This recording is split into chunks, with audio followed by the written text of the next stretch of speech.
പിതാവിൻ്റെയും പുത്രൻ്റെയും പരിശുദ്ധാത്മാവിൻ്റെയും നാമത്തിൽ ആമേൻ. എൻ്റെ പ്രിയപ്പെട്ടവരെ, ഇന്ന് ഏപ്രിൽ 25 ശനിയാഴ്ച. അമ്മേ പരിശുദ്ധ അമ്മേ, അമ്മേ പരിശുദ്ധമേ, ദൈവമാതാവേ, കൃപാസനത്തിലൂടെ ഞങ്ങൾക്കും ഞങ്ങളുടെ ദേശത്തിനും അമ്മ മധ്യസ്ഥം തേടി തന്ന എല്ലാ അനുഗ്രഹങ്ങൾക്കും കൃപകൾക്കും ഞങ്ങളിപ്പോൾ ഹൃദയം നിറഞ്ഞ നന്ദി പറയുന്നു. അമ്മേ പരിശുദ്ധമേ, ദൈവമാതാവേ, 2004 ഡിസംബർ 7 ഉച്ചകഴിഞ്ഞ് 2:30 കൃപാസനത്തിൽ സംഭവിച്ച അമ്മയുടെ പ്രത്യക്ഷപ്പെടലിനെ കുറിച്ച് തിരുസഭയ്ക്ക് സമർപ്പിച്ചിരിക്കുന്ന പഠനരേഖകളുടെ മേൽ സഭാത്മകമായ പഠനം ആരംഭിക്കുവാൻ ഞങ്ങൾ പ്രാർത്ഥിക്കുന്നു. അമ്മേ പരിശുദ്ധമേ, ഭൂസ്വർലോകങ്ങളുടെ രാജ്ഞിയായ അങ്ങേയ്ക്ക് ഭൗമസംരക്ഷണത്തിനായി പ്രപഞ്ചപ്രകൃതിയെ തന്നെ തിരുസഭ പ്രതിഷ്ഠിക്കുവാൻ ഈ പ്രത്യക്ഷീകരണം വഴി ഇടയാക്കണമേ. പരിശുദ്ധമേ, ജപമാല മാതാവേ, സകല കൃപാസനം പ്രാർത്ഥനയോടും ചേർത്ത് ഞങ്ങളിപ്പോൾ പ്രാർത്ഥിക്കുന്ന ഈ കുടുംബത്തിന്റെ പ്രത്യേക നിയോഗം പറ മക്കളെ.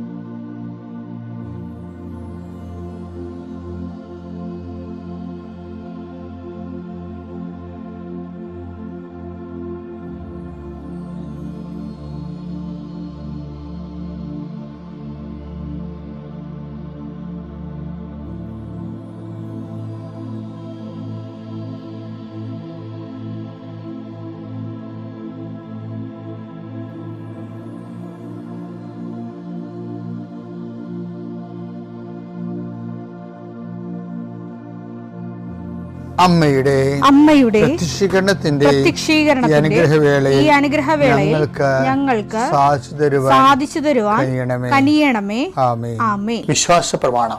സർവശക്തനായ പിതാവും ആകാശത്തിന്റെയും ഭൂമിയുടെയും സൃഷ്ടാവുമായ ദൈവത്തിൽ ഞാൻ വിശ്വസിക്കുന്നു. അവിടുത്തെ ഏകപുത്രനും ഞങ്ങളുടെ കർത്താവുമായ ഈശോമിശിഹായിലും ഞാൻ വിശ്വസിക്കുന്നു.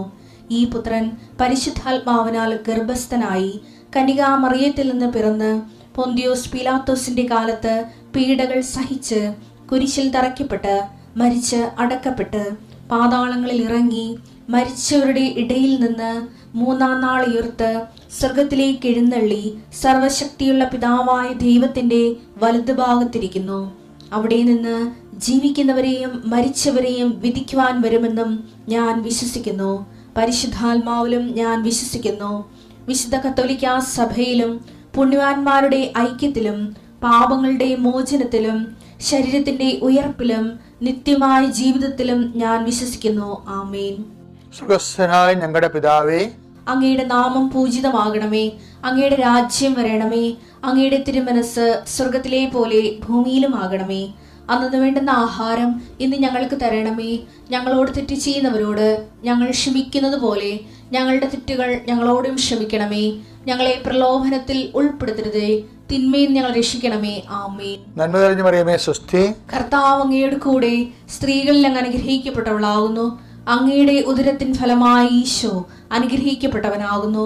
പരിശുദ്ധ മറിയമേ, തമ്പുരാന്റെ അമ്മേ, പാപികളായ ഞങ്ങൾക്ക് വേണ്ടി ഇപ്പോഴും ഞങ്ങളുടെ മരണസമയത്തും തമ്പുരാനോട് അപേക്ഷിക്കണമേ. ആമേൻ.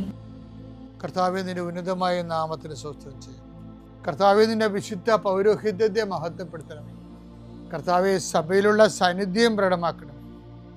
40 വർഷം ഞാൻ അർപ്പിച്ച കൃപാന്റെ യുഗതിയാണ്. കൃപാസ്ഥാനത്താറെ ജീവനോടെ പ്രത്യക്ഷപ്പെട്ട മാതാവിന്റെ മാധ്യസ്ഥത ഇന്ന് അങ്ങയുടെ മക്കളെ പ്രാർത്ഥന കൂടുന്ന എല്ലാ മക്കൾക്ക് വേണ്ടി പ്രാർത്ഥിക്കുകയാണ്. കർത്താവെ, മനസ്സ് വേദനിക്കുന്ന എല്ലാ വിഷയങ്ങളും, അവരുടെ മനസ്സ് വേദനിപ്പിക്കുന്ന എല്ലാ വ്യക്തികളും ഇപ്പോഴും ഈശോയുടെ നാമം നിർവീര്യമാകട്ടെ. കർത്താവെ, മനസ്സ് വിഷമിപ്പിക്കുന്ന സാഹചര്യങ്ങൾ, ചെയ്തെടുക്കേണ്ട ഉത്തരവാദിത്തങ്ങൾ, മറ്റുള്ളവർ നമ്മളെ പഴി പറയാൻ സാധ്യതയുള്ള എല്ലാ വിഷയത്തിൻ്റെ മേലും കർത്താവിൻ്റെ കരുണ ചൊരിയുകയും നിങ്ങളെ കർത്താവ് ഇന്ന് നിലനിർത്തി തരികയും ചെയ്യട്ടെ. നിങ്ങൾ പോകുന്ന വഴികൾ, കണ്ടുമുട്ടുന്ന വ്യക്തികൾ, ചെയ്യുന്ന കാര്യങ്ങൾ, യാത്ര ചെയ്യുന്ന വാഹനങ്ങൾ, ഒപ്പിടുന്ന പേപ്പറുകൾ, കൈമാറുന്ന രേഖകൾ, കഴിക്കുന്ന മരുന്ന് എല്ലാം മാതാവിൻ്റെ മധ്യസ്ഥതയിൽ യേശുനാമത്തിൽ അനുഗ്രഹിക്കപ്പെടുകയും നീ ദൈവത്തെ അനുഭവിക്കാൻ ഇന്ന് നിന്നെ സഹായിക്കുകയും ചെയ്യട്ടെ. നിത്യം പിതാവും പുത്രനും പരിശുദ്ധാത്മാശ്രേഷ്ഠ നീക്കുവാണ്. എൻ്റെ പ്രിയപ്പെട്ടവരെ, ഞാനിപ്പോൾ അച്ഛനായിട്ട് 40 കൊല്ലമായെന്ന് ഞാൻ നിങ്ങളോട് പറയാം. പക്ഷേ 40 കൊല്ലം ആകുമ്പോൾ ചില സമയത്തൊക്കെ ഞാൻ എൻ്റെ ഇടവക ജീവിതകാലത്ത് ഉണ്ടായ 1-2 അനുഭവങ്ങൾ ഓർക്കുമ്പോഴേ ഞാൻ അങ്ങനെയാണ് ഈ ശുശ്രൂഷ കർത്താവിലേക്ക് ഒന്ന് പിടിച്ചു മേടിച്ചതാണ്. ഞാൻ ഒരു ഇടവക കൊച്ചച്ഛനും ഇടവക വികാരിയൊക്കെ തന്നെയായിരുന്നു. പക്ഷേ ഈ ജനം നമ്മളുടെ കൂടെ അവർ എല്ലാ കൂദാശകളും ഒക്കെ അനുസ്മരിച്ചും അനുഷ്ഠിച്ചും എല്ലാ ഞായറാഴ്ചകളിലും തന്നെ അവർ ദേവാലയത്തിൽ വരികയും കർത്താവിനെ സ്വീകരിക്കുകയൊക്കെ ചെയ്യുമ്പോഴും ഈ ജനം ഈ അനുഷ്ഠാനക്രമങ്ങളിൽ അഭിരമിക്കുന്ന ഒരു ആശ്വാസം കണ്ടെത്തുന്ന ഒരു ജനമായിട്ട് എനിക്ക് ചില സമയത്ത് തോന്നി. കാര്യം അവിടെ ഉള്ളിലോട്ട് ക്രിസ്തു എല്ലാവരും അല്ല, നല്ല മാന്യം മര്യാദയ്ക്ക് കത്തോലിക്കാനായിട്ട് ജീവിച്ച് ലോകത്തേക്ക് കിടക്കുന്ന ഒത്തിരി മനുഷ്യരെ ഞാൻ കണ്ടിട്ടുണ്ട്. എന്നാലും അങ്ങനെ ഒത്തിരി മനുഷ്യർ അങ്ങനെ ചെയ്യണമെന്ന് പറഞ്ഞിട്ട് കാര്യമില്ല, ഇതെല്ലാം ഇങ്ങനെ വരണ്ടല്ലേ. ഒരു ദിവസം ഞാൻ റോഡിൽ നിൽക്കുമ്പോഴേ ഒരാൾ ഒരു ഒറ്റക്ക് കൊടിയും പിടിച്ച്, ഒരു ചുവപ്പ് കൊടിയും പിടിച്ച് ഒറ്റക്ക് റോഡിൽ കൂടി വന്നു. അപ്പോൾ ഒന്നാമത്തെ ആ കാലം 87 കാലമാണ്. ഭയങ്കര രാഷ്ട്രീയ കേരളത്തിൽ പിന്നീടുണ്ടായിരുന്നുള്ള എല്ലാ രാഷ്ട്രീയ മാറ്റങ്ങൾക്കും ഡിസിസീവ് പോയിൻ്റായിരുന്ന ഒരു കാലമാണ് 87 എന്ന് പറയുന്നത്. അപ്പോൾ ഇയാൾ ഒറ്റയ്ക്ക് കൊടിയും പിടിച്ച് വന്നപ്പോൾ ഇയാൾക്ക് പരിചയം ഉണ്ടായിരുന്നതുകൊണ്ട് ഞാൻ റോഡിൽ നിൽക്കുകയായിരുന്നു. ആ സമയത്ത് റോഡിൻ്റെ അരികിൽ ഞാൻ പറഞ്ഞു, ചേട്ടാ എവിടെ പോയി, എന്താ പരിപാടിയെന്ന് ചോദിച്ചു. അപ്പോൾ പറഞ്ഞ് ഞാനൊരു സ്ഥലത്ത് പോയതാണ് വെച്ചാ. അപ്പോൾ പുള്ളി മത്സ്യത്തൊഴിലാളിയാണ്. എൻ്റെ വള്ളത്തിനെ ആരാണ്ട് എറണംകെട്ട എന്നാണ് പറഞ്ഞത്. അവരുടെ കടപ്പുറത്ത് ഒരു ലാംഗ്വേജാണ് എറണംകെട്ട എന്ന് വെച്ച് കഴിഞ്ഞാൽ ശാപം പിടിച്ചവൻ്റെ. വള്ളത്തിൽ മുട്ടി എനിക്കിപ്പോൾ പണിയൊന്നും കിട്ടേണ്ടില്ല. അതുകൊണ്ട് ഞാൻ ഒരു സ്ഥലത്ത് പോയി ഒരു കൊടിയൊക്കെ വെഞ്ചരിപ്പിച്ചെടുത്തുകൊണ്ട് കൊടിയൊക്കെ വാങ്ങിച്ചെടുത്തുകൊണ്ട് വന്നിരിക്കുകയാണ്. അവിടെ എന്താ പരിപാടിയൊക്കെ ചെയ്ത് ആ കൊടി വെച്ച് കെട്ടുമ്പോൾ തന്നെ ഈ പ്രശ്നങ്ങളെല്ലാം പരിഹരിക്കപ്പെടുമെന്നുള്ളത് പുള്ളിയുടെ ഒരു വിശ്വാസമാണ്. വേറൊരു ഇടവക ഇരുന്നപ്പോൾ അത് എൻ്റെ ഒരു ഉറ്റ ബന്ധുവാണ്, രക്തബന്ധമുള്ള ആളാണ്. അവിടെ വീട്ടിൽ ചെന്നപ്പോൾ അവർ പറയണം, അവരുടെ വീട്ടിൽ കുറേ മരങ്ങളുണ്ട്. അപ്പോൾ ആ മരങ്ങളെ വേറെ ഒരു വീട്ടുകാരുടെ വീട്ടിലെ ഒരു പ്രായം ചെന്ന അവിടെ അയൽവാസികളുടെ വീട്ടിൽ പ്രായം ചെന്ന വല്യമ്മച്ചുണ്ട്. അപ്പോൾ പ്രായം ചെന്ന് വല്യമ്മച്ചി എവിടെയെങ്കിലും പോകുമ്പോൾ ഇവർക്ക് കൊണ്ടുവന്ന് ഓരോ മരങ്ങൾ കൊടുക്കും.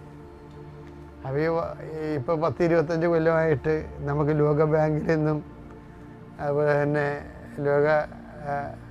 ഇതുപോലെയുള്ള ഭൗമ ഉച്ചകോടിയിൽ നിന്നൊക്കെ ഫണ്ട് മുടക്കിയിട്ട് നമ്മുടെ നാട്ടിലൊക്കെ മരങ്ങൾ വെക്കുന്നുണ്ട്.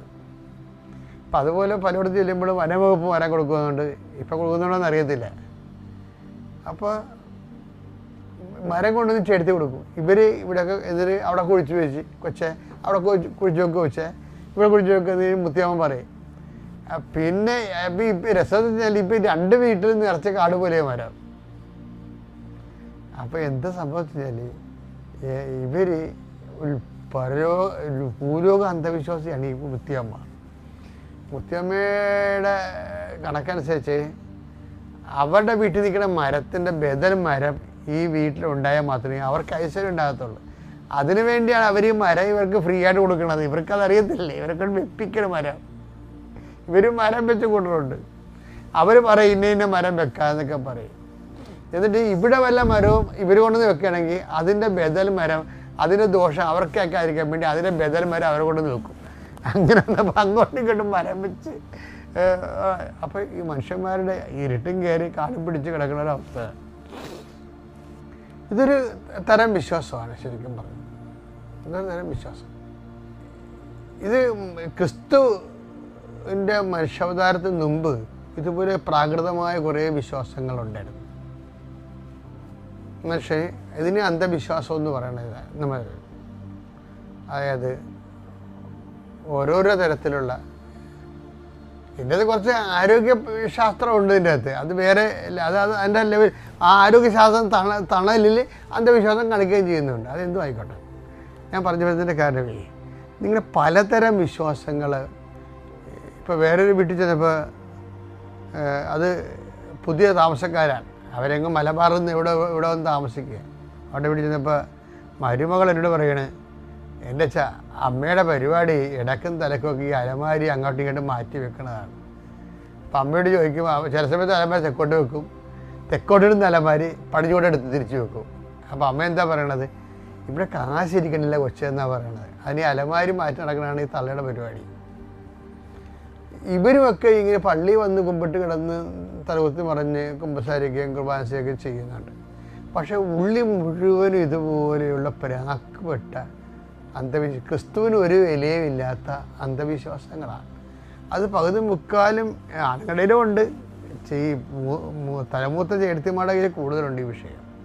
ഇപ്പം നമ്മുടെ കുഞ്ഞുങ്ങളൊക്കെ നമ്മൾ പഠിപ്പിച്ചപ്പോൾ കുറച്ചൊന്ന് കുടുംബത്തിലൊരു വെളിച്ചം കയറിയിട്ടുണ്ട്. പക്ഷേ അവന്മാരൊക്കെ ചിലതിങ്ങനെ സുവിശേഷ കാര്യത്തിലും വിശ്വാസം കമ്മിയാണ്. അത് വേറൊരു അപകടമാണ്. ഞാൻ ഇതൊക്കെ പറഞ്ഞതിൻ്റെ കാരണം എത്രയാണ്, ഈ ക്രിസ്തുവിൻ്റെ മുഴുവനും ഇപ്പം ഈശോൻ്റെ വാക്കുകളെല്ലാം ഇതുപോലെയുള്ള അന്ധവിശ്വാസങ്ങളൊക്കെ കടക്കൽ കത്തിവെച്ചിട്ട് മനുഷ്യനെ ഡെലിവറി ചെയ്യുന്ന വാക്കുകളാണ്. പക്ഷെ എന്താ പറയണത്, ദൈവം സമസ്തവും അവൻ്റെ പാദത്തിൻ്റെ കീഴിലാക്കിയിരിക്കുന്നു. ആ ഒരു ബോധം നമുക്കുണ്ടാകും. ക്രിസ്തുവിനെ നീ സ്വീകരിച്ചു കഴിഞ്ഞാൽ നീ എല്ലാ വിധത്തിലുള്ള ഓമൻസും സഗുണങ്ങളും എല്ലാത്തിനും നീ കീഴടക്കുകയാണ്. ഒന്ന് കുറച്ച് 15-20 എടുത്തേ. ദൈവം സമസ്തവും അധീനമാക്കി തന്റെ പാദത്തിന് കീഴാക്കിയിരിക്കുന്നു. അപ്പം സമസ്തവുമാണ്. അതുകൊണ്ടാണ് പരിച്ഛേദന അപരിച്ഛേദനൊന്നുമല്ല, ക്രിസ്തുവിലായിരിക്കുന്നവൻ പുതിയ സൃഷ്ടിയായിരിക്കണം എന്ന് പറഞ്ഞത്. അപ്പം ക്രിസ്തുവിൻ്റെ പേരിൽ ഒരു ബന്ധം ചെയ്തിട്ട് നടക്കുകയും ചെയ്യും. പഴയ സൃഷ്ടിയേക്കാൾ പുകുടന്മാരായിട്ട് ജീവിക്കുകയും ചെയ്യുന്ന അവസ്ഥയാണ് കുടുംബങ്ങളിലുള്ളത്. 2 Corinthians 5:17 ക്രിസ്തുവിൽ ആയിരിക്കുന്നവൻ പുതിയ സൃഷ്ടിയാണ്. അതാണ് ക്രിസ്തുവിലായിരിക്കും. അപ്പം നിങ്ങൾ പഴയ സൃഷ്ടിയാണെങ്കിൽ നിങ്ങൾ ക്രിസ്തുവിലല്ല. അതാ വിഷയം. നിങ്ങൾ പഴയ ആചാരങ്ങളും അനുഷ്ഠാനങ്ങളും അന്ധവിശ്വാസങ്ങളും മരങ്ങളും നിങ്ങൾ കാലങ്ങളും ഋതുക്കളും ആചരിക്കുന്ന പോലും സുവിശേഷത നിങ്ങൾ വ്യർത്ഥമാക്കിയില്ലെന്ന് ചോദിക്കണത്. ഗലാത്യർ 4:10 നിങ്ങൾ ദിവസങ്ങളും മാസങ്ങളും ഋതുക്കളും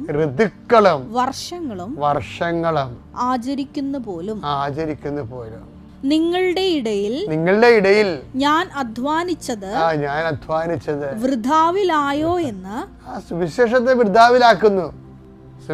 വൃഥാവിലാക്കിക്കൊണ്ട് ഇപ്പൊ കല്യാണം ഇറങ്ങാനുള്ള സമയമാണ്. നമുക്ക് ക്രിസ്ത്യൻസിന് വല്ല സമയമുണ്ടാ, പ്രാർത്ഥന തീരുന്ന സമയത്ത് നമ്മൾ ഇറങ്ങും. അപ്പം കുറേ ദുർക്കിളവന്മാർ അവിടെ നിന്നിട്ട് പെയ്തും പെരക്കും തോന്നിയ വശമൊക്കെ പറയും. എന്ന് വെച്ച് കഴിഞ്ഞാൽ ക്രിസ്തു എന്താണെന്ന് അറിയത്തില്ല, ക്രിസ്തുവിനെ സ്വീകരിക്കുമ്പോൾ ഉണ്ടാകുന്ന ജീവിതത്തിലുണ്ടാകുന്ന സുവിശേഷവിധമായ പുനഃക്രമീകരണം എന്താണെന്ന് അറിയത്തില്ല. ഇവർക്കുമാർക്ക് ക്രിസ്തുവിന് വിശ്വാസമില്ല. എന്നിട്ട് വേഷം കെട്ടി ക്രിസ്ത്യാനിയാണെന്ന് പറഞ്ഞ് നടക്കുകയും ചെയ്യും. എൻ്റെ ദൈവവേദനയെ നിനക്ക് ക്രിസ്തുവിൻ്റെ കൂടെ ലോകത്തെ ജയിക്കണമെന്നുണ്ടെങ്കിൽ ഇതുപോലെ അലബലാതി വിശ്വാസങ്ങളെല്ലാം നീ വൈപ്പ് ഔട്ട് ചെയ്ത് കളയണം. അപ്പം പടിപടിയായിട്ട് ക്രിസ്തുവിൽ വളരുകയും നമ്മൾ ജീവിതത്തെയും ലോകത്തെയും ജയിക്കുകയും ചെയ്യും. Praise the Lord.